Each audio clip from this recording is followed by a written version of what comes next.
మత్తయి సువార్త 22వ అధ్యాయం 42వ వచనం. మత్తయి సువార్త 22:42. క్రీస్తును గూర్చి నీకేమి తోచుచున్నది? క్రీస్తును గూర్చి నీకేమి తోచుచున్నది? 2 పేతురు 3వ అధ్యాయం 18వ వచనం. మన ప్రభువును రక్షకుడునైన యేసుక్రీస్తు అనుగ్రహించు కృపయందును జ్ఞానమందును అభివృద్ధి పొందుడి. 3వదిగా యెషయా గ్రంథం 9వ అధ్యాయం. ఈ అధ్యాయాన్ని ఇదివరకే సహోదరులు చదివినారు కాబట్టి మళ్ళీ నేను చదవడం లేదు. దేవుడు ఈ మాటల్ని ఆశీర్వదించునుగాక. శాశ్వతమైన ప్రేమతో మమ్మల్ని ప్రేమించుచున్న జీవము కలిగిన పరలోకపు తండ్రి, ప్రభు అయిన యేసుక్రీస్తు మా రక్షకుని యొక్క మహిమోన్నతమైన నామాన ఈ సాయంకాల సమయం మళ్ళీ పండాల్లోకి మమ్మల్ని మీరు తీసుకొచ్చినందుకై మీకు వేలాది వేల వందనాలు, స్తోత్రాలు చెల్లిస్తున్నాం. ఈ మంచి శరీరాల్లో మీరుంచిన ప్రాణములకై మీకు స్తోత్రములు, మీకు వందనాలు. మా పట్ల మీరు చేసిన ఘనమైన కార్యములకై మీకు స్తోత్రములు. మా పట్ల మీకుండే గంభీరమైన ఔన్నత్యమైన ఉద్దేశములను బట్టి మీకు స్తోత్రాలు, వందనాలు చెల్లిస్తూ ఉన్నాం. మీ అనాది సంకల్పమును బట్టి ఈ కూడికలను మీరు ఏర్పాటు చేసినందుకై మీకు స్తోత్రాలు. ఎంతమంది అయితే ఈ కూడికలను ఏర్పాటు చేయటంలో ప్రయాసపడిరో వారినందరినీ మీరు బహుగా దీవించమని ప్రార్థిస్తూ ఉన్నాం. మీరు మాకిచ్చిన వాక్యాన్ని బట్టి మీకు స్తోత్రాలు. ప్రతి రాత్రి మిమ్మల్ని మేము హెచ్చింపగోరుచున్నాం, హెచ్చించినాం, మీకు స్తోత్రాలు. ఈ రాత్రి కూడా మా మధ్య మా ప్రభువే హెచ్చింపబడును గాక. ఆయనే మాకు రాజుగాను ప్రభుగాను కనబడును గాక. ప్రేమ కలిగిన తండ్రి, మీ నామము మా మధ్యలో బహుగా మహిమపరచబడును గాక. మేము మానవ మాతృలం, మేము బలహీనులం. అందువల్ల మీ సన్నిధిలో మా బలహీనతల్ని ఒప్పుకుంటూ మా బలహీనతలో మీ యొక్క బలాన్ని ప్రత్యక్షపరచమని ప్రార్థిస్తూ ఉన్నాం. మీరు ఆశ్చర్యకరుడవు, ఆలోచనకర్త, బలవంతుడవైన దేవుడవు, నిత్యుడగు తండ్రి, సమాధానకర్త. మాకు ఈ విధాలుగా ఎన్ని విధాలుగా ప్రత్యక్షపరచుకుందురని ప్రార్థిస్తూ ఉన్నాం. ఈ రాత్రి కూడా తెరవబడిన పరలోకాన్ని మాకు దయచేయండి. మీ స్వరాన్ని మేము విందుముగాక. పరిశుద్ధాత్మ ప్రభు మా మధ్యలో పనిచేయునుగాక. చిన్న పిల్లలకు కూడా అర్థమయ్యే రీతిగా మీరు మాట్లాడమని ప్రార్థిస్తూ ఉన్నాం. మీ సింహాసనపు తాకుడులో మమ్మల్ని ఉంచండి. మీ అధికారము కలిగిన నామమున శత్రువును మేము బంధిస్తూ ఉన్నాం. ఆత్మలో స్వేచ్ఛను కోరుతూ ఉన్నాం. ప్రేమ కలిగిన తండ్రి, నీ నోరును తెరువుము, నేను దానిని నింపుదును అని వాగ్దానము చేసిన వాడవు, నమ్మదగిన దేవుడవు. కాబట్టి మీ నామమున మేము నోళ్లు తెరుస్తూ ఉన్నాం. మా నోళ్లలో మీ కృపాసింహాసనం నుండి వెడలే మీ వాక్యాన్ని మీరు పోయమని ప్రార్థిస్తున్నాం. కారణం, మేముగా నోళ్లు తెరిచినప్పుడు మా నోళ్లలో నుండి వచ్చే మాటలు బహుబుద్ధిహీనమైన మాటలే, మరణముతో కూడిన మాటలు, నిత్య జీవపు మాటలు కలిగిన వాడవు మీరు ఒకరే ఒకరు. అలాంటి మాటల్ని ఈ రాత్రి కూడా మీరే మాకు వినిపింప చేయండి. మీ దైవహస్తాల్లోనికి మమ్మల్ని అప్పగించుకుంటూ ఉన్నాం. మీ సన్నిధిలో మేముండగా మా మనస్సుల్లో ఏం పరిగెడుతున్నాయో మీకు బాగా తెలుసు. మా హృదయాలలోని ఆలోచనలు మీరు ఎరిగిన దేవుడవు. కాబట్టి మా అక్కర్ల ప్రకారం మీరు సంధించమని ప్రార్థిస్తున్నాం. ఈ సాయంకాల సమయం పరలోకములో గొప్ప సంతోషము కలుగునుగాక. ఈ మైక్ ద్వారా కేవలం ఇక్కడ కూర్చున్న వారు మాత్రమే కాకుండా దూరంగా నిలబడి నడుస్తూ వింటూ ఉండే వారిని కూడా మీరు ఒక ప్రత్యేక విధానంలో సంధించమని ప్రార్థిస్తున్నాం. కారణం, మీరు ఆశ్చర్యకరుడవు, ఇది చేయగలరు అని నేను నమ్ముతున్నాను. కొంతమంది ఇండ్ల మీద కూర్చొని పడుకొని మీ మాటలు వింటూ ఉండగా అలాంటి వారిని కూడా మీరు దర్శించండి, సహాయం చేయండి, ఆశీర్వదించండి. చదివిన ఈ వాక్య భాగాల్ని ఆత్మ శరీర జీవములను మీ దైవహస్తాల్లోనికి అప్పగించుకుంటూ మా ప్రార్థనను అంగీకరించమని ఎన్నడూ మారని మా ప్రభువును ప్రేరక్షకుడైన యేసుక్రీస్తు వారి యొక్క ఘనమైన నామమున మమ్మల్ని ఎంతో తగ్గించుకుంటూ వినయముతో, విధేయతతో, భక్తి మర్యాదలతో వందనస్తులమై ప్రార్థిస్తూ ఉన్నాము తండ్రి. ఆమేన్. మత్తయి సువార్త 22వ అధ్యాయం 42వ వచనం. క్రీస్తుని గురించి మీకేమి తోచుచున్నది? ప్రభు అయిన యేసుక్రీస్తు వారు శరీరధారిగా ఈ లోకంలో ఉండే రోజుల్లో ఒక పర్యాయం ఆయన తన శిష్యుల్ని సంధించి అలా ప్రశ్నించినాడు. ఒకవేళ అదే ప్రభు ఈ రాత్రి శరీరధారి అయి మన మధ్యలో నిలబడి మనల్ని అలాగా అడిగినాడు అనుకోండి, మన జవాబు ఏమిటి? మనలో కొంతమంది ఆయన జగద్రక్షకుడు అని జవాబు చెప్పగలరు. మరికొంతమంది ఆయన మాకు రక్షకుడు అని చెప్పగలరు. మరి కొద్దిమంది ఆయన నాకు రక్షకుడు అని చెప్పగలరు. ఆయన గురించిన జ్ఞానం కొద్దిగా మనకుండవచ్చు. కానీ అంతటితో ఆగక ఆయన జ్ఞానంలో రోజు రోజు మనం ఎదగాలి అని ఆయన యొక్క అనంతమైన ఉద్దేశమై ఉంది. అందువల్ల 2 పేతురు 3వ అధ్యాయం 18వ వచనాన్ని నేను చదివినాను. ఆయన యొక్క కృపయందును ఆయన యొక్క జ్ఞానమందును మనము రోజు రోజు అభివృద్ధి చెందాలి, ఎదగాలి. అపోస్తలుడైన పౌలు కొలస్సీ పట్టణానికి ఒక ఉత్తరం రాస్తూ 1వ అధ్యాయం కొలస్సీలకు రాసిన పత్రిక 1వ వచనం నుండి 12వ వచనం వరకు ఈ విధంగా వ్రాసినాడు. కొలస్సీ సంఘములోని విశ్వాసులారా, ప్రభు అయిన యేసుక్రీస్తు వారి యొక్క జ్ఞానములో, కృపాజ్ఞానములో రోజు రోజు ఎదగాలి. 2వదిగా ఆయన యొక్క చిత్త జ్ఞానములో ఎదగాలి. 3వదిగా ఆయన ఏమై ఉన్నారు అనే జ్ఞానంలో ఎదగాలి అట. దీనికి ఉదాహరణగా నేను ఒకటి చెబుతాను. ఇశ్రాయేలీలు ఐగుప్తు దేశంలో ఉన్నప్పుడు జీవము కలిగిన దేవుడు మోషే అనే నాయకుడిని పంపించి వాళ్ళ ఐగుప్తు నుంచి బయటికి రప్పించినాడు. తరువాత వాగ్దాన భూమిని వాళ్లకు దయచేసినాడు. ఆ వాగ్దాన భూమి ప్రభు అయిన యేసుక్రీస్తుకే సాదృశ్యం.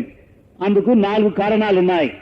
ప్రథమంగా ఆ వాగ్దాన భూమిలో పర్వతాలు ఉండేవి.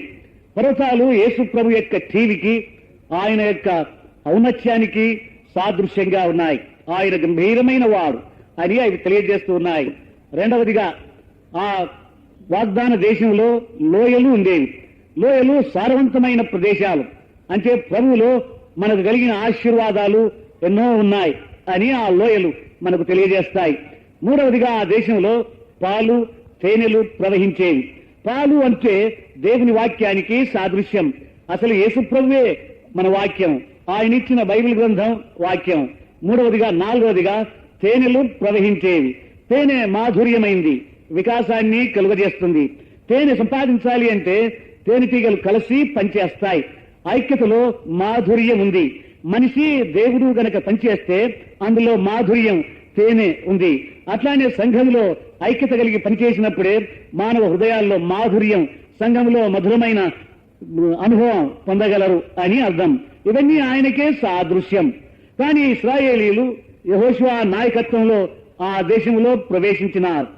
కానీ ఆ దేశాన్నంతా వాళ్ళు స్వాధీనం చేసుకోలేదు. యెహోషువ చాలా వృద్ధాప్యంలో ఉన్నాడు. అప్పుడు జీవము కలిగిన దేవుడు ఆయన్ని సంధించి యెహోషువ గ్రంథం 13వ అధ్యాయం 1వ వచనంలో ఇట్లా అన్నాడు: యెహోషువ, ఈ దేశమంతా నీకు నేను ఇచ్చాను, కానీ మీరు ఎంత మటుకు దీన్ని స్వాధీనం చేసుకున్నారు అని దేవుడు అన్నాడు. నీకు ముసలితనం ప్రాప్తించింది, ఇంకా నీవు పొందవలసిన దేశం ఎంతో ఉంది అని ఆయన అన్నాడు. అట్లానే మనలో చాలా మంది మేము అనేక సంవత్సరాల నుండి క్రైస్తవులం అని చెబుతారు. కానీ క్రైస్తవులే గనక అయితే ఆయన్ని ఎంత మటుకు పొందినారు, ఆయన జ్ఞానంలో ఎంత మటుకు ఎదిగినారు, ఆయన గురించిన జ్ఞానంలో రోజు రోజు ఎదగాలి. అది దేవుని యొక్క ఉద్దేశమై ఉంది. కాబట్టి క్రీస్తుని గురించి మీకేమి తోచుతున్నది? దీనికి జవాబుగా బైబిల్ గ్రంథంలో ఏ పుస్తకంలో నుండి అయినా జవాబు చెప్పచ్చు. కారణం బైబిల్ గ్రంథ సారాంశం యేసు ప్రభువే. కాబట్టి ఆయన గురించి ఎక్కడైనా ఎత్తి చెప్పచ్చు. కానీ మన పాఠ్య భాగం యెషయా గ్రంథం 9వ అధ్యాయం. ఈ 9వ అధ్యాయంలో యెషయా అనే ప్రవక్త యేసు ప్రభు యొక్క 5 పేర్లను గురించి తెలియచేసినాడు. క్రీస్తు పుట్టక పూర్వం 7000 సంవత్సరాల క్రితం యెషయా అనే ప్రవక్త ఆయన యొక్క పేర్లను గురించి వ్రాసినాడు. పేరు కలిగిన వాడు ఆ పేరుకు తగ్గ జీవితాన్ని జీవిస్తాడు, జీవించాలి అని మనం నేర్చుకున్నాం. ప్రభు కలిగిన పేర్లు 100ల కొలది ఉన్నాయి. ఆయన కలిగిన బిరుదులు కూడా 100ల కొలది ఉన్నాయి. కారణం ఏమిటంటే ఆయన తన వ్యక్తిత్వంలో ఎంతో గొప్పవాడు. కాబట్టి ఎన్ని పేర్లు ఇచ్చినా ఆ పేర్లకు మించినవాడు అని దాని అర్థం. ఇప్పుడు 5 పేర్లను గురించి మనం ధ్యానిస్తున్నాం. మొదటి రాత్రి ఆయన ఆశ్చర్యకరుడు అనే దాని గురించి వివరంగా మనం తెలుసుకున్నాం. 2వ రాత్రి ఆయన ఆలోచనకర్త అనే దాని గురించి వివరంగా తెలుసుకున్నాం. 3వ రాత్రి ఆయన బలవంతుడైన దేవుడు అనే దాని గురించి సగం తెలుసుకున్నాం. ఎందుకంటే ఆ మాటలో 2 భాగాలున్నాయి అని గత రాత్రి నేర్చుకున్నాం. మొదటి భాగం ఆయన మనిషి కాదు, దేవుడు. యెషయాని అడుగుదాం. యెషయా ప్రవక్త గారు యేసుక్రీస్తుని గురించి మీరేమనుకుంటున్నారు? ఆయన చెబుతాడు, ఆయన బలవంతుడైన దేవుడు. అది మనం రాత్రి ఎంతో స్పష్టంగా రుజువుపరిచినాం. ఈ లోకంలో ఆయన్ని కొంతమంది ప్రవక్త అని పిలుస్తారు, మరికొంతమంది బోధకుడు అని పిలుస్తారు, కొంతమంది రబీ అని పిలుస్తారు, కానీ ఆయన దేవుడు అని మనం రుజువుపరిచినాం. అపొస్తలుడైన పౌలు కొంతకాలం ఆయన్ని హింసించిన వాడు, ఆయన్ని విశ్వసించిన మనుషులను చెరపట్టి జైల్లో వేసినవాడు, హింసించినవాడు. అలాంటి ఈ మతాధికారి ఒక దినం ప్రభు వలన సంధింపబడిన వాడై ఆ తరువాత ఆయన్ని గురించి అనేక విధాలుగా చెప్పినాడు. గత రాత్రి పౌలును కూడా అడిగినాం, పౌలు గారు క్రీస్తుని గురించి మీరేమనుకుంటారు? ఆయన రోమాపత్రిక 9వ అధ్యాయంలో 5వ వచనం నుండి ఇట్లా అన్నాడు. 5వ వచనంలో ఆయన సర్వశక్తి కలిగిన దేవుడు అన్నాడు. తీతుకు ఆయన ఒక పత్రిక రాస్తూ ఆ తీతుకు ఇట్లా అన్నాడు, ఆయన మహాదేవుడు అని తీతుకు తెలియచేసినాడు.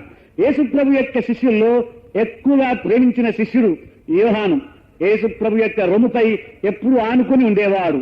ఆయన్ని అడుగుదాం, యోహాను గారు యేసుక్రీస్తుని గురించి మీరేమనుకుంటున్నారు? 1 యోహాను 5వ అధ్యాయం 21వ వచనం, ఆయనే నిజమైన దేవుడు, ఆయనే నిత్య జీవం అని అన్నాడు. ఆయన ఏ రీతిగా దేవుడు అనేది గత రాత్రి అనేక విధాలుగా మనం వివరించి తెలుసుకున్నాం. ఈ రాత్రి 2వ భాగాన్ని గురించి తెలుసుకుందాం. 2వదిగా ఆయన బలమైన దేవుడు, ఆయన బలమైన వాడు. ఆంగ్లంలో ఇంకా చాలా పవర్ఫుల్ గా ఉంది ఆ మాట, మైటీ గాడ్ అంట. ఆయన బలమైన దేవుడు అని. మనిషిని ఆరంభం నుండి మనిషి చరిత్రను గనక మనం ఆలోచిస్తే మొదట మ్యాన్ పవర్ అనే దాన్ని కనిపెట్టినాడు, మనిషి శక్తే. తర్వాత హార్స్ పవర్ అనేది ఒకదాన్ని వాళ్ళు కనుక్కున్నారు.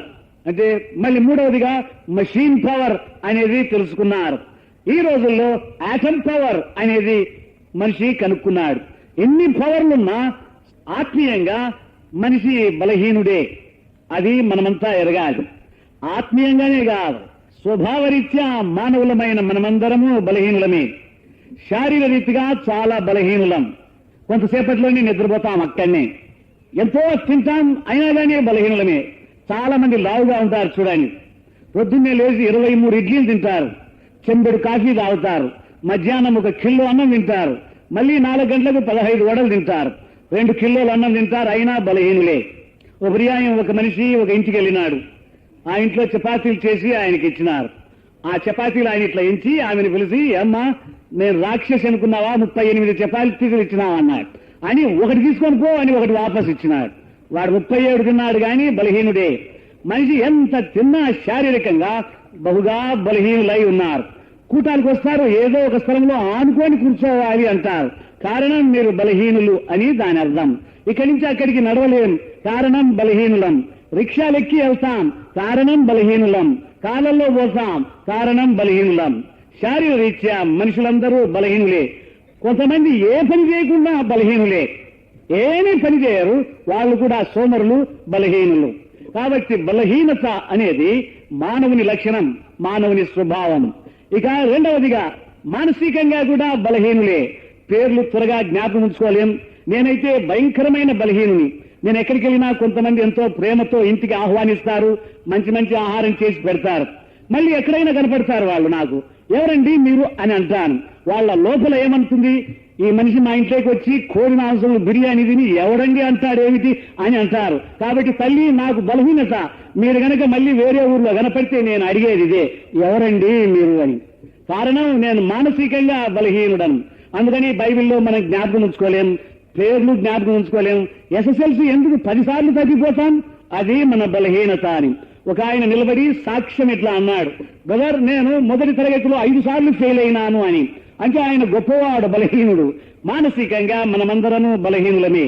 ఇక ఆధ్యాత్మికంగా అయితే అధోగతి, చాలా బలహీనులం. ఈ దినం హల్లెలూయా అంటాం, రేపు మన్ను నాకుతూ ఉంటాం. ఈ దినం ఎగిరెగిరి వాక్యం చెబుతాం, ఎల్లుండి ఎక్కడ మాయమైపోతామో. కారణం ఆత్మీయంగా బలహీనులమే. నేను దేవుని దగ్గరికి వెళ్ళి ఇట్లా ప్రార్థన చేస్తాను, ఓ దేవా నేను శారీరకంగా బలహీనుడను, మానసికంగా బలహీనుడను, ఆధ్యాత్మికంగా బహుగా బలహీనుడను, ఏం చెయ్యాలి అంటే ఆయన ఇట్లా అంటాడు, ఆయన బలవంతుడైన దేవుడు. 1 కొరింథీ 1వ అధ్యాయం 24వ వచనం, క్రీస్తు దేవుని శక్తి అయి ఉన్నాడు, అంటే దేవుని బలమై ఉన్నాడు. ప్రభువుని మినహాయించి నాకు బలము లేదు అని అర్థం. ఆయన జ్ఞానమై ఉన్నాడు కూడా, ఆయన్ని మినహాయించి నాకు జ్ఞానము లేదు అని ఆ మాటకు అర్థం. కాబట్టి ఆయన బలమైన వాడు, మనము బలహీనులం, ఆయనలో బలవంతులం కాగలము అని అర్థం. యెషయా ఆయన ఎవరు? బలవంతుడైన దేవుడు. ఆయనే బలవంతుడైన దేవుడు. పౌలు ఆయన్ని ఇట్లా అన్నాడు. 1 కొరింథీ 1:24 దాన్ని మర్చిపోవాకండి. క్రీస్తు దేవుని శక్తి అయి ఉన్నాడు అని వ్రాయబడి ఉంది. ఆయన దేవుని శక్తి అయి ఉన్నాడు అంటే ఎట్లా ఉన్నాడు అనేది మనం గ్రహించాలి. నేను ఒక దినం దాని అర్థం ఏమిటి అని నా బైబిల్ గ్రంథాన్ని తెరిచి ఎంతో ఆలోచించి ధ్యానించినాను. ఆయన్ని బట్టి, ఆయన ద్వారా, ఆయన నామమున మనము దేవుని శక్తిని అనేక విధాలుగా అనుభవించవచ్చు. ప్రాముఖ్యంగా 8 విధాలుగా దైవశక్తిని ప్రతి విశ్వాసి అనుభవించగలడు. ఈ 8 శక్తులు ఏమిటో నేను ఒక్కొక్కటి చెబుతాను. కానీ వాటన్నిటిని గురించి వివరించి చెప్పడానికి 8 రోజులైనా మనం ధ్యానించాలి. ఆ 8 రోజులు మీరు ధ్యానించండి. మొదటిదిగా 1 కొరింథీ 1:18 ఆయన యొక్క శిలువ శక్తి. శిలువలో 2 కర్రలున్నాయి. ఒకటి అడ్డుకర్ర, మరొకటి నిలువు కర్ర. అవి మామూలు ఎండిన కర్రలు. కానీ ప్రభు ఆ కర్రల మీద బిగించబడినారు కాబట్టి శిలువ దేవుని శక్తి అయి ఉంది. రెండవదిగా అపోస్తలుల కార్యములు 1:7-8 ప్రకారం పరిశుద్ధాత్మ శక్తి. అది దైవశక్తి. పరిశుద్ధాత్మ శక్తిని ఒక వ్యక్తి పొందాలి అంటే యేసుక్రీస్తు ద్వారానే. కారణం, నేను పైకెళ్ళి ఆయన్ని పంపుతాను అని వాగ్దానం చేసి ఆయన పంపినాడు. కాబట్టి ఆయన్ని మినహాయించి పరిశుద్ధాత్మ శక్తి లేదు అని దాని అర్థం. మూడవదిగా ఫిలిప్పీలకు రాసిన పత్రిక 3:10 ఆయన యొక్క పునరుద్ధానపు శక్తి. పునరుద్ధానపు శక్తి లాంటి శక్తి, దానికి మించింది భూలోకంలో గాని పరలోకంలో గాని లేనే లేదు. ఇది వాస్తవికమైన సత్యం. అది ప్రతి విశ్వాసిలో పనిచేస్తా ఉంది అని బైబిల్ గ్రంథం చెబుతుంది. ఒక దినం యేసు ప్రభు గనక ప్రత్యక్షమైతే ఈ రాత్రే ఆ శక్తిని బట్టి మనం అట్లానే పైకెళ్తాం. ఎంత లావుతోలైనా సరే అది పునరుద్ధానపు శక్తి. ఆ శక్తిని బట్టి అన్ని ఆటంకాల్ని జయించి రాకెట్లు కూడా వెళ్ళలేని స్థలాలకు మనం వెళ్తాం. ఆయన్ని సంధించి అట్లానే వెళ్తాం. ఇది వాస్తవికమైన సత్యం. అది అబద్ధమైతే దేవుడే అబద్ధికుడు. అది అబద్ధమైతే దేవుని గ్రంథమే అబద్ధం. ఆయన అబద్ధం చెప్పాడు, ఆయన సత్యం. కాబట్టి ఆయన ద్వారా పునరుద్ధానపు శక్తిని మనం పొందగలం. ఆ శక్తి మనలో పనిచేస్తూ ఒక దినం అది సంపూర్ణంగా పనిచేయడం వల్ల పైకి వెళ్ళిపోతాం. నాలుగవదిగా హెబ్రీలకు రాసిన పత్రిక 4:12 ఆయన యొక్క వాక్యపు శక్తి. అసలైన వాక్యము ఆయనే. యోహాను సువార్త 1:1 ఆదియందు వాక్యముండెను, వాక్యము దేవుని యొద్ద ఉండెను, వాక్యము దేవుడై ఉండెను. ఆయనే వాక్యం. మరి ఈ వాక్యం ఏమిటి? ఇది ఆయన ఇచ్చిన వాక్యం. యేసు ప్రభువు లేకుంటే బైబిల్ గ్రంథమే లేదు అని అర్థం. ప్రత్యక్ష గుడారంలో 3 భాగాలుండేవి. ఒకటి ఆవరణమని, రెండవది పరిశుద్ధ స్థలమని, మూడవది అతి పరిశుద్ధ స్థలం అని ఉంది.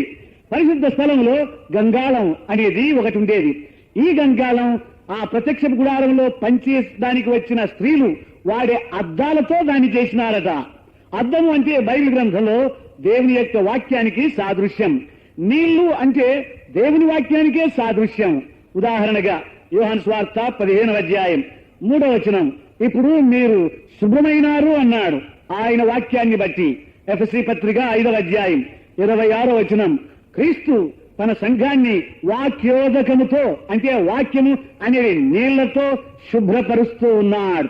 కాబట్టి నీళ్లు వాక్యానికి సాదృశ్యం, గంగాళం వాక్యానికి సాదృశ్యం, అందులో ఉండే నీళ్లు వాక్యానికి సాదృశ్యం. నీళ్లలో నీళ్ళేమిటి? అట్లని కాదు, దానిలో ఉండే నీళ్లకు ఆధారం గంగాళం. గంగాళం అక్కడ లేకపోతే దానిలో నీళ్లు లేవు అక్కడ. కానీ నీళ్లు గంగాళాన్ని ఆధారపడి ఉన్నాయి. అట్లానే ఈ వాక్యం అంటే ఈ బైబిల్ గ్రంథం అనే నీళ్లు, ఆ గంగాళం, ఆ వాక్యం ప్రభుపై ఆధారపడి ఉంది అని అర్థం. ప్రభువే లేకపోతే వాక్యం లేదు అని దాని అర్థం. అర్థమైందా అండి? అర్థం కాకపోయినా అంతే. అది అంటే ఈ వాక్యం ఆయనపై ఆధారపడి ఉంది అని అర్థం. 5వదిగా బైబిల్ గ్రంథంలో 4వదిగాని హెబ్రీ 4:12 ఇది 2 అంచుల ఖడ్గము లాంటిది అని వ్రాయబడి ఉంది. ఇర్మియా గ్రంథం 23:29 అది శక్తి కలిగింది. ఎలాంటిది? సుత్తె లాంటిది అట. మానవ హృదయాన్ని, బండ హృదయాన్ని వాక్యము పగులగొట్టు శక్తి గలది అని దాని అర్థం. ఎఫెసీ పత్రిక 6వ అధ్యాయం 17వ వచనం. పరిశుద్ధాత్మని చేతిలో ఒక ఖడ్గం ఉంది అట. ఆయన అడుగుదాం, ఏమిటి ఆ ఖడ్గం? ఆ ఖడ్గము దేవుని వాక్యమే. పరిశుద్ధాత్మ ప్రభు దేవుని వాక్య ఖడ్గాన్ని ఇలాంటి జనసమూహాల్లో వాడి మానవ హృదయాల్ని ఆయన ఛేదించువాడై ఉన్నాడు. కాబట్టి ఈ వాక్యం, ఇందులోని శక్తి యేసు ప్రభువును బట్టే. ఇది నిజమైన సత్యం. దేవుని వాక్యం చాలా శక్తి కలిగింది. ఇది అక్షరాల సత్యం. నా జీవితంలో నేను దాన్ని రుజువుపరిచినాను. నేను అనేక దేశాలు తిరిగినాను, అనేక దేశాల్లో వాక్యాన్ని ప్రకటించినాను. ఈ వాక్యాన్ని బట్టి దేవుడు మనిషికి ఇచ్చే ఘనత, ఆశీర్వాదం ఎంత అని చెప్ప వీలు కాదు. ఒక పర్యాయం నేను జర్మనీ దేశంలో ఉన్నా. ఉదయకాలం 8 గంటలకు అక్కడ దిగినాను. ఫ్రాంక్ఫర్ట్ అనే పట్టణంలో నేను ఒక జర్మనీ సహోదరుని చూడాలి. అక్కడికి వెళ్ళినాను. ఆయనకి ఇంగ్లీష్ రాదు, నాకు జర్మన్ భాష రాదు. ఆయన భార్యకు కొంచెం ఇంగ్లీష్ వస్తుంది. కాబట్టి ఆమె ద్వారా మేము మాట్లాడుకున్నాం. అప్పుడు ఆయన నన్ను అడిగారు, ఏం చేస్తారు మీరని. నేను రేడియోలలో వాక్యం చెబుతానండి అని. అప్పుడు ఆయన అన్నాడు, బ్రదర్, మీ విమానం సాయంత్రం 10 గంటలకు, కాబట్టి దినమంతా మీరు ఖాళీగా ఉన్నారు, వాక్యం చెబుతారా అన్నాడు. తప్పకుండా చెబుతానండి అన్నాను. అప్పుడు ఆయన టెలిఫోన్ తీసి చాలా మందిని వాళ్ళ ఇంట్లోకి పిలిచినాడు. 9 గంటలకు ఇల్లంతా మనుషులతో నిండిపోయింది. అప్పుడు నేను ప్రారంభం చేసినాను. వాక్యం చేసే లోపల నాకు ఒక యవనస్తుడు తర్జుమా చేసేవాడిని ఇచ్చినారు. నేను ఇట్లా వచనాలు తొందరగా చెప్పే లోపల ఆపేయండి అన్నారు. అంటే అర్థం కాలేదేమో అని అనుకున్నాను. వాళ్ళన్నారు, ప్రతి వచనం మేము రాసుకోవాలి అని. ఆ ఇంటి ఆవిడ అందరికీ నోట్బుక్లు, పేపర్లు, పెన్సిళ్లు అందరికీ పంచింది, ఎవరెవరికి లేదో వాళ్లకు. అప్పుడు ఇంకా కానివ్వండి బ్రదర్ అన్నారు.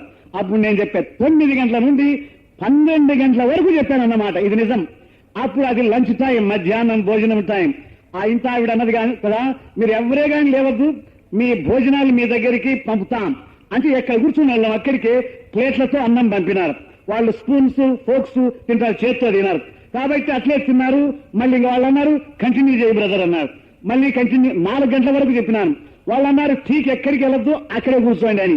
టీ కేక్ తెచ్చి ఇచ్చినారు. కంటిన్యూ బ్రదర్ అన్నారు. అది విని తాగిన తర్వాత 9 గంటల వరకు చెప్పినాను. ఎంత ఆశ్చర్యం! మంగళగిరిలో కూడా అట్లా వింటారనుకోండి, కానీ ఇన్ని గంటలు వినలేరు ఎవరే గాని. 9 నుంచి 9 గంటల కారణం ఏమిటి? దేవుని వాక్యంలో శక్తి ఉంది. ఇది అక్షరాల సత్యం. ఇది నా అనుభవం. ఒకసారి అమెరికాలో యూనివర్సిటీలో మాట్లాడుతున్నాం. చాలా మంది చదివిన వాళ్ళు ప్రొఫెసర్స్. నేను వాక్యం చెప్పిన తర్వాత ఒక పిహెచ్డి ప్రొఫెసర్ నా దగ్గరికి వచ్చి ఇట్లా అన్నాడు, నువ్వు ఇండియా నుంచి వచ్చినావు కదా అని. అంటే ఎందుకండి, ఎందుకు అట్లా అంటున్నారంటే, నేను అప్పుడే అర్థం చేసుకున్నా నువ్వు చెప్పేపు అన్నాడు. అంటే ఏం అర్థం చేసుకున్నారని, మీ ఇండియన్స్ హిప్నటైజ్ చేస్తారు, అంటే మంత్రం చేస్తారు మీరు అని అన్నాడు. ఏం హిప్నటైజ్, ఏం మంత్రం చేసినానండి అంటే, మనుషులంతా రాళ్ల మాదిరి చేసినావు అన్నాడు. నేను అట్లా అయిపోయినాను అన్నాడు. నేనేం చేయలేదు, నేను మిగిలిన వాళ్ళని కూడా చూసినాను అంటాడు. వాళ్ళు నిన్ను ఇట్లానే కళ్ళు ఆర్పకుండా చూసినారు అన్నాడు. నేను మంత్రం చేయలేదు, అది దేవుని వాక్యంలోని శక్తి అని అన్నాడు. ఇది అక్షరాల సత్యం. ఇది నా అనుభవం. ఇంకొక పర్యాయం ఒక కాన్ఫరెన్స్ లో మాట్లాడినాం. అది బైబిల్ కాన్ఫరెన్స్. మిషనరీ కాన్ఫరెన్స్ అంటే మీరు ఏమేం చేస్తారో అది చెప్పాలి. బైబిల్ కాన్ఫరెన్స్ అంటే ఇట్లా నేనేం చెప్తున్నానో అవి వివరించి తెలియజేయాలి. నేను చెప్పిన తర్వాత ఒక మనిషి అన్ని వచనాలన్నీ రాసుకుంటా వచ్చినాడు. ఆ వచనాలన్నీ తర్వాత ఆ దేశం బాగా ఉంది, కుటుంబంతో ఉన్నాను, కాబట్టి ఇంకా కొంత కాలం ఇక్కడ ఉంటే మంచిది అనిపించింది. ఎట్లా ఉండగలను, నా వీసా అయిపోతుంది. ఒక ఆయన అడిగినాను, నేను ఇంకా కొంతకాలం ఉండాలంటే ఏం చెయ్యాలి అని. ఆయన అన్నాడు, నువ్వు స్టూడెంట్ గా బ్రదర్ అన్నాడు. సరే అని నేను న్యూయార్క్ యూనివర్సిటీకి అప్లై చేశాను. నేను ఒక్క దినం ఉన్నది నాకు ఖాళీ. ఒక స్థలంలో 10 రోజుల కాన్ఫరెన్స్ లో మాట్లాడాలి. రెండో కాన్ఫరెన్స్ టొరాంటో, కెనడాలో మాట్లాడాలి. ఈ 2 పట్టణాలకు మధ్యలో నాకు ఒక ఖాళీ రోజు ఉంది. ఆ ఖాళీ రోజు నేను ఆ యూనివర్సిటీ ఆయనతో ఫోన్ చేసి రేపు రమ్మంటారా అన్నాను. రమ్మన్నాడు. నేను వెళ్ళాను. ఆయన దగ్గరికి ఇట్లా వెళ్ళి, నేను మీ యూనివర్సిటీలో చేరాలని ఉన్నాను అని అన్నాను. ఆయన అన్నాడు, మీరు ఇంటర్వ్యూ చేయాలా మీ విషయం అన్నాడు. చూడండి, మీరు ఎవరైనా అమెరికాలో చదవాలంటే టోఫెల్ ఒక పరీక్ష రాయాలి, అది పాస్ కావాలి. ఎంఏ కంటే ఎక్కువ చదవాలి అంటే GRE అంటారు, గ్రాడ్యుయేట్ రికార్డ్ ఎగ్జామ్ అనేది పాస్ కావాలి. మూడవది 3 రికమెండేషన్ ఉత్తరాలు కావాలి. 4వది మీరు ఇంతకు ముందు ఏమేమి చదివినారో ఆ సర్టిఫికెట్లు అన్నీ ఉండాలి.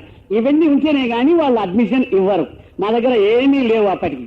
అంటే నేను తీసుకెళ్లలేదు, నేను ఇంకా పరీక్షలు రాయలేదు. నేను పోయింది వాక్యం చెప్పడానికి. కాబట్టి ఆయన అన్నాడు, మిమ్మల్ని ఇంటర్వ్యూ చెయ్యాలి అని.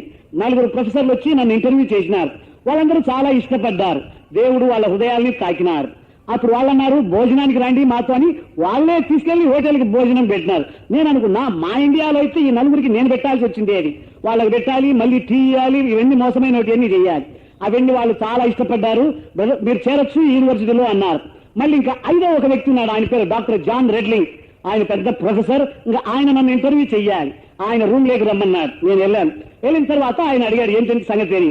నేను మీ యూనివర్సిటీలో చేరాలని ఉన్నాను అన్నాను. అప్పుడు ఆయన అన్నాడు, ఎందుకు వచ్చినారు అసలు అమెరికా అని. నేను సత్యం చెప్పా, ఇట్లా నన్ను కాన్ఫరెన్స్ లో మాట్లాడడానికి ఆహ్వానించినారు అని. అట్లయితే నువ్వు మిషనరీవా అన్నాడు. అయితే అవునండి నేను బోధకుడిని అన్నా. అంతేనే ఆయన ఏమన్నాడు, నన్ను ఇంటర్వ్యూ చేసేది మానేసి ఆయన అన్నాడు, మిస్టర్ జాన్, వచ్చే శనివారం నేను ఒక పెద్ద లీడర్స్ కు వాక్యం చెప్పమని చెప్పినారు నన్ను. ఆ వాక్యం అంశం ఏమి ఇచ్చినారంటే, ఎదిగిన క్రైస్తవుడు. ఆ అంశం మీద నన్ను వాక్యం చెప్పమన్నారు. ఏమైనా పాయింట్లు ఉన్నాయా అన్నాడు. రాసుకోండి అన్నాను. 1, 2, 3, 4 అని 7 పాయింట్లు చెప్పి ఒక్కొక్క పాయింట్కు 20-30 వచనాలు చెప్పాను. ఇంకా ఆయన ఇంటర్వ్యూ లేదు. ఇంకా టెలిఫోన్ తీసుకుని ఆ రిజిస్ట్రార్ ఫోన్ చేసినాడు, నువ్వు ఆయన తీసుకోవాల్సిందే అని. అప్పుడు నేను ఆయన దగ్గరికి వెళ్తే అప్లికేషన్ ఇచ్చినాడు. ఇస్తే ఏం ఫిలప్ చేసేది, నా దగ్గర వస్తువులు అవన్నీ సర్టిఫికేట్లు లేవు, నేను చదువుకున్నది. ఆ సెక్రటరీకి ఏమన్నాడు. నేను ఆయన దగ్గరికి పోయి నా అప్లికేషన్ ఇచ్చాను. ఆయన అన్నది TOEFL పరీక్ష పాస్ అయ్యావా అని. లేదండి అన్నా. GRE పరీక్ష అంటే అది కూడా లేదండి అన్నా. మీ దగ్గర సర్టిఫికేట్ రికమెండేషన్లు ఏమీ లేవండి అన్నాను.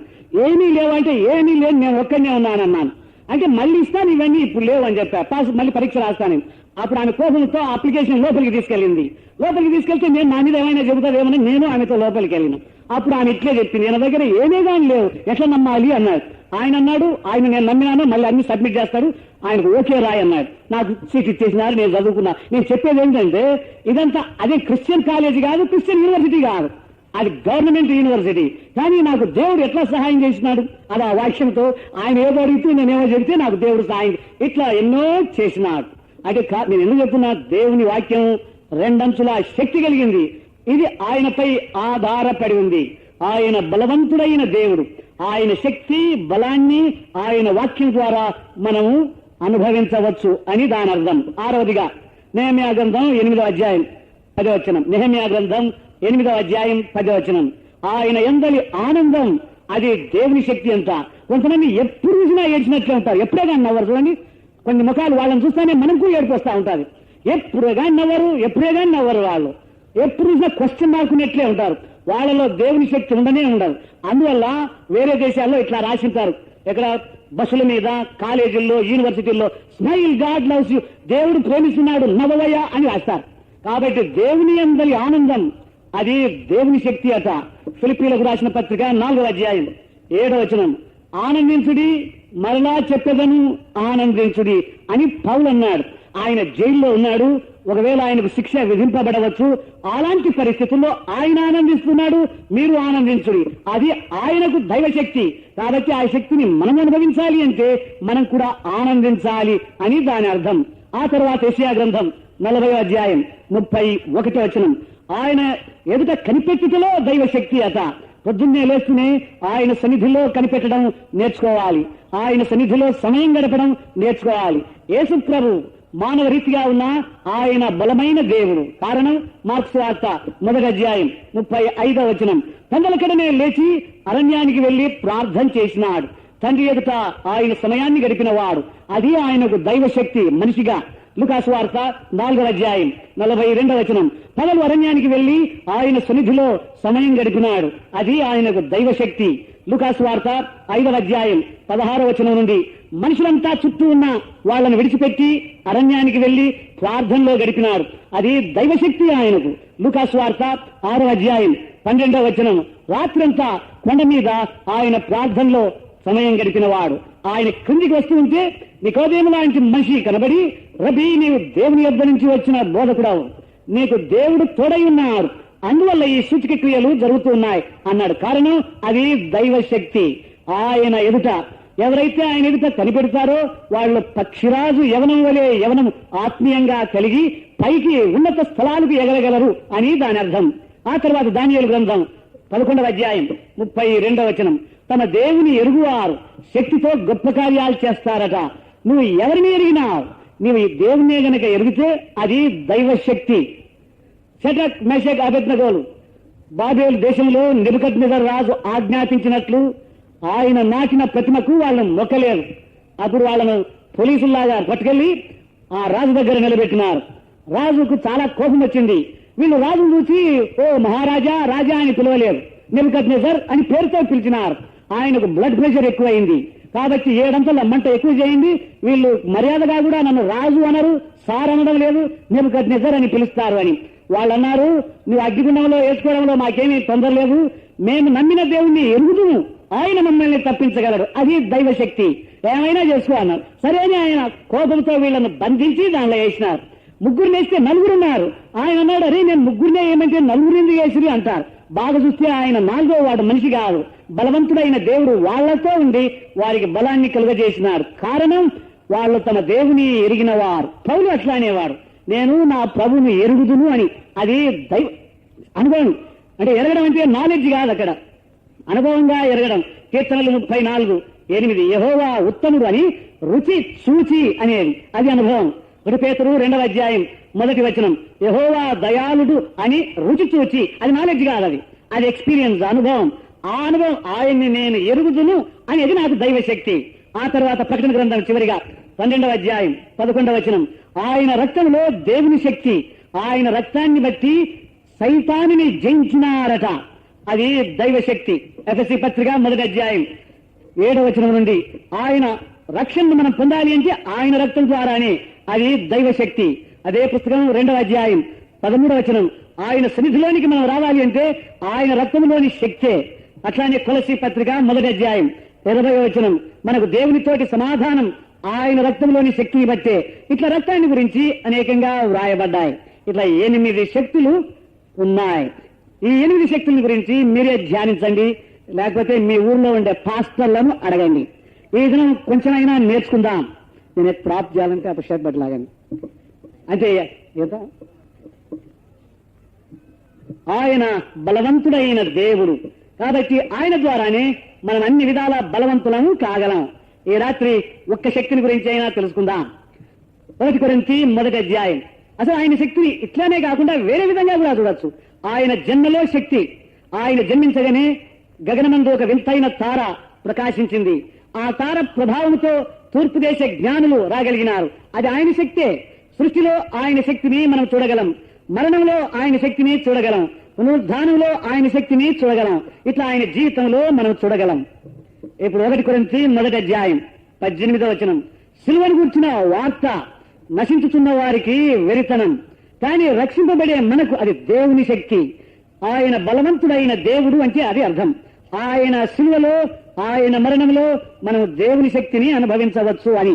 అదేలాగో ఇప్పుడు ధ్యానిద్దాం. రోమా పత్రిక 1వ అధ్యాయం 20వ వచనం ఇట్లా వ్రాయబడి ఉంది, దేవుని యొక్క అదృశ్యమైన లక్షణాలు అంటే ఆయన యొక్క శక్తి, ఆయన జ్ఞానం. ఒక నరుడు గ్రహించాలి అంటే దృశ్యమైన వాటిని చూసి గ్రహించగలడు అట. అది దేవుని స్టేట్మెంట్. వాక్యం అట్లా చెబుతాడు. రోమా 1:20. అది మన ఎదుట పెట్టుకుని మనం ఏమిటి, ఎట్లా దేవుని శక్తిని దృశ్యమైన వాటిని ధ్యానించుటలో మనం గ్రహించగలం అంటే దాని అర్థం మామూలు భాషలో చెప్పాలి అంటే ఎన్నో కనబడుతూ ఉంటాయి, నక్షత్రాలు కనబడుతున్నాయి.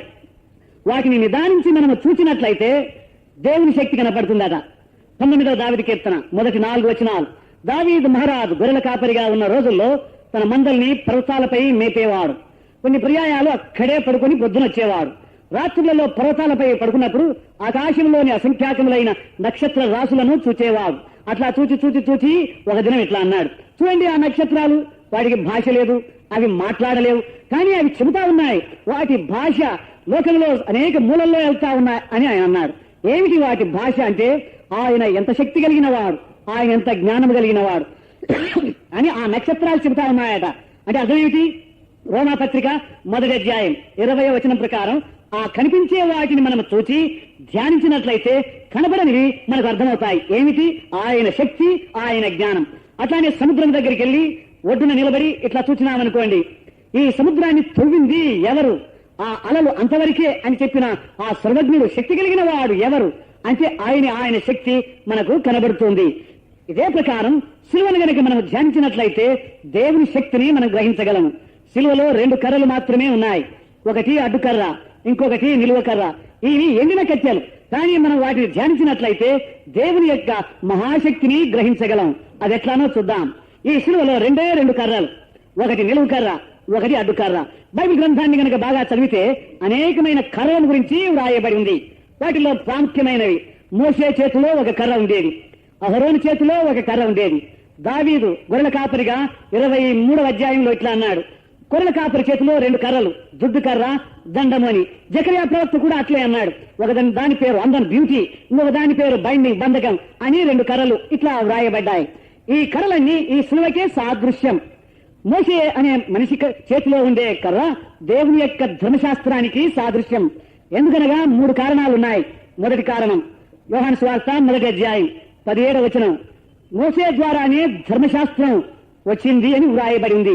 ఈ సాయంకాల సమయం ఆ గేట్లో నుంచి మోషే వస్తున్నాడు అనుకోండి, ఈ స్టేజ్ మీదకి ఎట్లా కనపడతాడంటే, అదిగో దేవుని ధర్మశాస్త్రం మా కుడికలోనికి వస్తుంది చూడండి అన్నట్లు కనబడుతుంది. రెండవ కారణం నిర్గమకాండం 4వ అధ్యాయం 1, 3, 4 వచనాలు. మిద్యాన్ అనే అరణ్యంలో మోషే తన మందల్ని మేపుతూ ఉన్నాడు. మేపుతుండగా ఒక స్థలంలో ఆయనకు ఒక చెట్టులో అగ్ని కనబడింది. పొదలో దేవుడు ఆయనకు ప్రత్యక్షమై ఇట్లా ప్రశ్నించినాడు, మోషే నీ చేతిలో ఏముంది అన్నాడు. ఒక కర్ర అన్నాడు. దాని క్రింద పడే అన్నాడు. క్రింద పడేసే లోపల అది పాముగా మారిపోయింది. సర్పము ఆయనకు శత్రువు అయిపోయింది, పరిగెత్తినాడు. మళ్ళీ దేవుడు అన్నాడు, దాన్ని తోక పట్టుకో అన్నాడు. తోక పట్టుకునే లోపల అది మళ్ళీ కర్ర అయిపోయింది. ఏమిటి వింత కర్ర? కొంతసేపు అది చేతిలో కర్ర, మరి కొంతసేపు అది శత్రువు అయిన పాము, మళ్ళీ కొంతసేపు చేతిలో కర్ర. గొర్రెల కాపరి చేతిలో ఉండే కర్ర అది ఆయనకు ఒక స్నేహితుడు, అది ఆయనకు ఒక జతకాడు, ఒక సహకారి. ఆ కర్రతో విశ్రాంతి తీసుకుంటాడు, ఆ కర్రతో నదులు దాటుతాడు, ఆ కర్రతో కొండల్ని ఎక్కగలడు.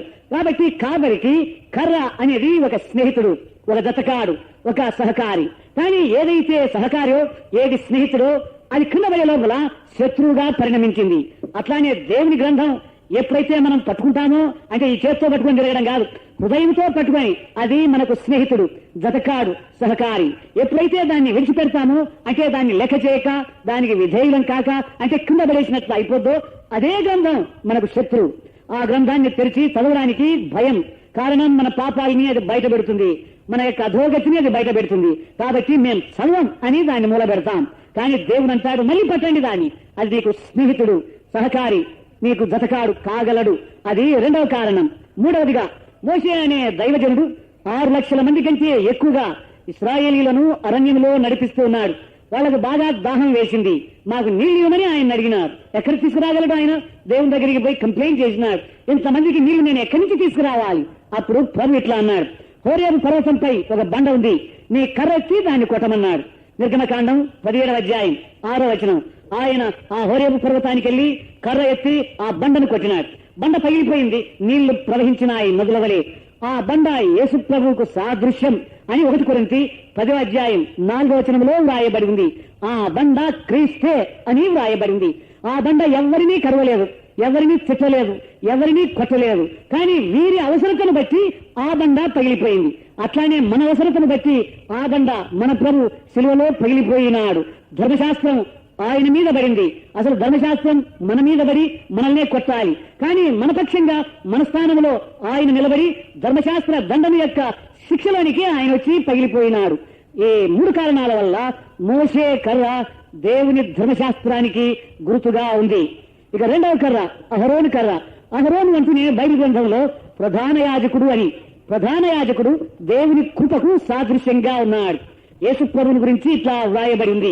యోహాను సువార్త 1వ అధ్యాయం 17వ వచనం, కృప ఆయన ద్వారానే కలిగింది అని వ్రాయబడింది. అంటే ఆయన ప్రధాన యాజకుడు. కృప అంటే ప్రాధేయపడడం. ధర్మశాస్త్రం అది గర్జిస్తుంది, కృప ప్రాధేయపడుతుంది. కాబట్టి ప్రభువే మన పక్షంగా ప్రధాన యాజకుడై ప్రాధేయపడువాడు. ఆయన ద్వారానే కృప వచ్చింది. కాబట్టి అహరోను అంటూనే కృప, అహరోను యొక్క కర్ర కృపకు సాదృశ్యం. దానికి ఇంకొక కారణం సంఖ్యాకాండం 17వ అధ్యాయం 8వ వచనం. ఈ సంఖ్యాకాండంలో ఒక జగడం కలిగింది. పాలెంలో మోషేపై కొంతమంది నాయకులు అడ్డం తిరిగినారు. నువ్వేనా మాకు నాయకుడు, మేమంతా కాదా అన్నారు. అప్పుడు మోషే దేవునికి పోయి తెలియచేసినారు, వీళ్ళంతా నా మీదకి అడ్డం తిరిగినారు, ఏం చెయ్యాలి అని. అప్పుడు దేవుడు మోషేకి ఇట్లా అన్నాడు, ఒక్కొక్క గోత్రం వారు ఒక్కొక్క కర్ర తెచ్చి నా మందిరంలో పెట్టమను అన్నాడు. అట్లానే 12 గోత్రముల వారు 12 కర్రలు తెచ్చి దేవుని మందిరంలో ఉంచినారు. అహరోను కర్ర కూడా లేవి గోత్రానికి తెచ్చి ఆయన కూడా ఆ మందిరంలో ఉంచినారు. దేవుడు అన్నాడు, మోషే పోయి ఇప్పుడు చూడని మరుసటి దినం అన్నాడు. అప్పుడు మోషే మళ్ళీ వెళ్లి చూసే లోపల అహరోను కర్ర ఒక్కటి మాత్రమే అది చిగురించి పుష్పించి ఫలించింది బాదాము పండ్లు. మిగిలిన 11 కర్రలు ఎండిపోయిన కట్టెల్లాగానే ఉన్నాయి. అహరోను కర్ర ఒక్కటి మాత్రమే అది దానిలోకి ప్రాణం వచ్చింది, అది చిగురించింది, అది పుష్పించింది, బాదాము పండ్లు కాసింది. దేవుని దృష్టిలో మానవులమైన మనమందరం ఎండిపోయిన కర్రలం, ఎండిపోయిన కట్టెల్లాంటి వాళ్ళం. ఎండిపోయిన కర్రలు పొయ్యిలోకి మాత్రమే బాగా పనికొస్తాయి. కానీ దేవుని యొక్క కృపాకార్యం మనలో గనక జరిగితే మనకు జీవం, మనం చిగురించడం, మనం పుష్పించడం, బాదాము పండ్లు కాయడం. బాదాము పండ్లు బైబిల్ గ్రంథంలో పునరుద్ధానానికి సాదృశ్యం. కాబట్టి ఆ శక్తి మనలోనికి రావడం. ఎఫెసీ పత్రిక 2వ అధ్యాయం 7-8 వచనాల్లో కృపచేతనే రక్షణ అంటే కృపచేతనే జీవం రావడం. అహరోను కర్ర కృపాకర్ర అని ఇప్పుడు రుజువైంది. ఇక్కడ 2 కర్రలు ఉన్నాయి. ఒకటి మోషే కర్ర, మరొకటి అహరోను కర్ర. ఈ 2 కర్రలు ఒకదానినొకటికి ఎప్పుడు జతగా కలిసి వెళ్ళావు. ఒకటేమో దేవుని ధర్మశాస్త్రాన్ని తెలియజేస్తుంది, ఇంకొకటి దేవుని కృపను తెలియజేస్తుంది. ఈ 2 కర్రల్ని కలపాలంటే ఏ నరునికి ఈ లోకంలో సాధ్యం కాదు. పరలోకంలో దేవదూతలకు కూడా సాధ్యం కాదు. కారణం ఎవరైనా ఇద్దరు కొట్లాడుకున్నారనుకోండి, వాళ్ళిద్దరిని కలపాలి అంటే ఒక మధ్యవర్తి అవసరం.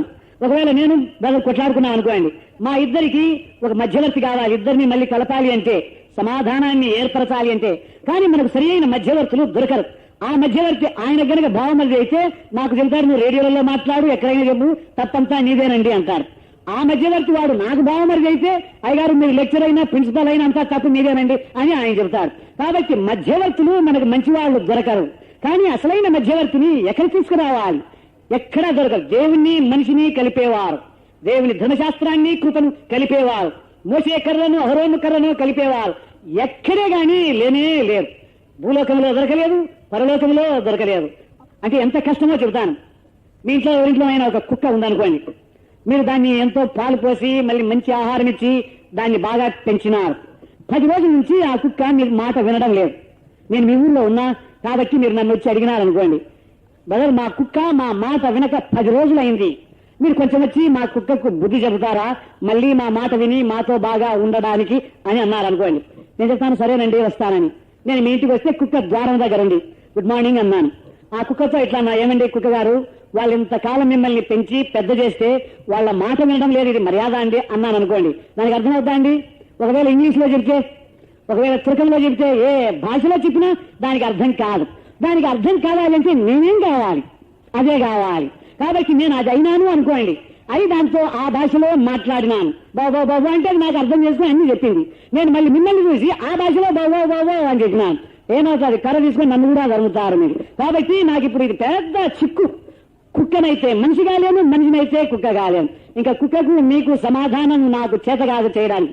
కాబట్టి గుడ్ నైట్ అండి, ఇది మన పని కాదు అని నేను వెళ్ళిపోతాను. కుక్కకు మనిషికి సమాధానం ఏర్పరచటం ఎంత కష్టమో అంతకంటే పరిశుద్ధుడైన దేవునికి పాపాత్ముడైన మనిషికి సమాధానం ఏర్పరచటం కష్టం. ఆయన మహాపరిశుద్ధుడు, మనం మహాపాపాత్ములం. ఆయన మహానీతిపరుడు, మనం బహుగా దుర్నీతిపరులం. మనకు ఆయనకి పొత్తు ఎట్లా కుదురుతుంది? సమాధానం ఎట్లా ఏర్పడగలదు? ఏ నరుడే గాని ఏ దేవదూతే గాని చేయలేని పని ఇది.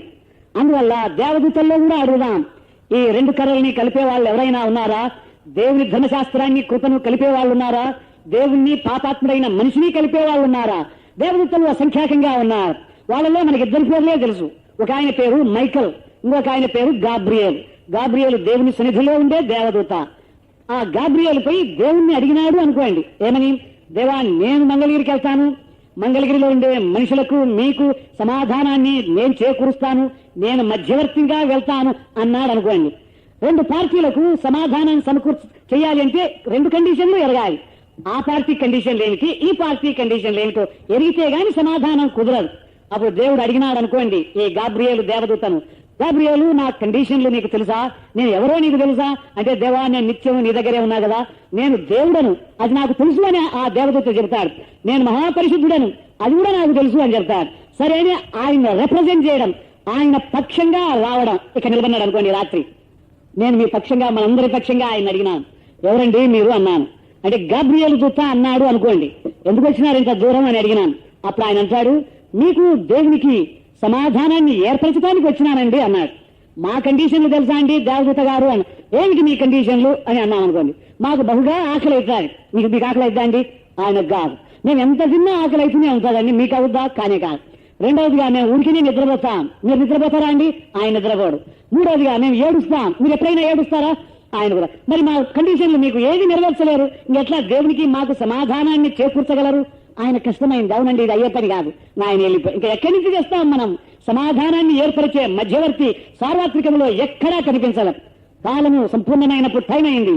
పరలోకములో ఒక మనిషి లేచినాడు. ఆయనే బలవంతుడైన దేవుడు. నేను వెళ్తానన్నాడు. ఉదాహరణగా ఇట్లా ఆలోచించండి. దేవుని తండ్రి సన్నిధిలో నిలబడి నేను మంగళగిరి వెళ్తానని ఆయన కండిషన్లు అడిగినాడు. తెలియజేసి నా కండిషన్స్ తెలుసా అంటే, నేను దేవుడను, ఈయన కూడా దేవుడే, నేను పరిశుద్ధుడను, నేను పరిశుద్ధుడనే, నేను నీతిమంతుణ్ణి, నేను నీతిమంతుణ్ణి, నేను సత్యం, నేను సత్యమే. అయితే నువ్వు వెళ్ళు, నా పక్షంగా వెళ్ళమన్నాడు. ఆయన ఇక్కడ నిలబడ్డాడనుకోండి. ఎవరండి మీరు అని అడిగినాను. నేను నజరేయుడైన యేసును. ఎందుకు వచ్చినారు? కారణం, మీకు పరిశుద్ధుడైన దేవునితో సమాధానాన్ని ఏర్పరచడానికి. మా కండిషన్లు తెలుసా అండి? ఏంటి మీ కండిషన్లు అన్నారు అనుకోండి.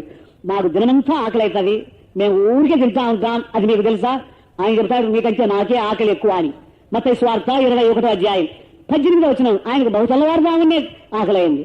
అంటే మనకంటే అభిమానంగా ఆకలి అయింది. ఆ ఆకలికి తట్టుకోలేక ప్రక్క నుండి అంజూరపు చెట్లు పచ్చికాయలే తినాలని వెళ్ళినాడు. అప్పుడు శిష్యులు బహుశా ఇట్లా అనుకుండొచ్చు, ఏమిటి ఈయనను వెంబడిస్తున్నాం, ఎలాంటి గురువు దొరికినాడో చూడు ఈ గురువు అని.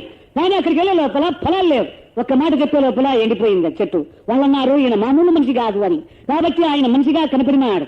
ఆయన మనిషి కానే కాదు. తర్వాత రెండో కండిషన్, మేము ఉరికినే నిద్రపోతాం. మీరు నిద్రపోతారా అండి? గత రాత్రి ప్రభు మనకంటే ఎక్కువగా నిద్రపోయేవాడు అని కూడా తెలియజేసినాను. మత్తయి సువార్త 8వ అధ్యాయం 24వ వచనం నుండి ఆయన ఉరికినే నిద్రపోయినాడు. బోటు తలకిందులైతుంది, ఇంకా నిద్రపోతున్నాడు. ఏం గురువు మాకు దొరికినాడు చూడు అని వాళ్ళు అనుకోవచ్చు. మనకంటే అభిమానం. మనం మీటింగ్ లో నిద్రపోయినా బెనిడిక్షన్ ఆశీర్వాదం ఇచ్చే లోపల మనం లేస్తాం. కానీ ఆయన తుఫాన్లో పడుకున్నాడు. అన్నట్లా నిద్ర అయ్యేది. అంటే అందరం, నేను ఒక కథ కాదు,